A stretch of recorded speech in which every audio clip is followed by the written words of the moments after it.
અમરેલી જિલ્લાના ચલાલા મુકામે શિક્ષણ મંત્રી ડોક્ટર કુબેરભાઈ ડિંડોરના હસ્તે રક્ષા શક્તિ સ્કૂલનું ઉદ્ઘાટન કરાયું.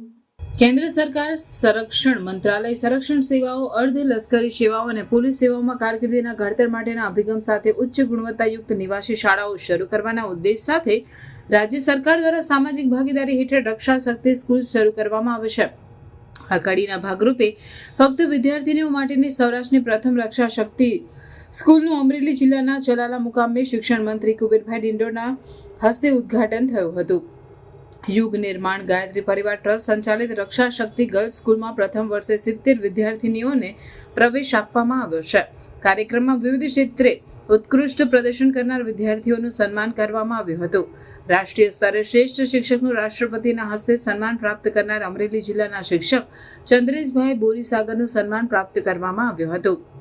આ કાર્યક્રમમાં જિલ્લા શિક્ષણ અધિકારી ગોહિલ, કેમ્પસ ડાયરેક્ટર ચંદ્રમૌલી જોશી, સંસ્થાના સંચાલક મહેશભાઈ મહેતા, સ્થાપક રતિલાલ મહેતા, અગ્રણી જયંતિભાઈ પાનસુરિયા, અતુલભાઈ પંડ્યા, પ્રકાશભાઈ કારિયા, જયરાજભાઈ વાળા, હિંમતભાઈ દોંગા, પ્રવીણભાઈ માળવિયા, મહેન્દ્રભાઈ, બિપિનભાઈ ભરાડ, શિક્ષકો, વિદ્યાર્થીનીઓ અને વિદ્યાર્થીઓ ઉપસ્થિત રહ્યા હતા.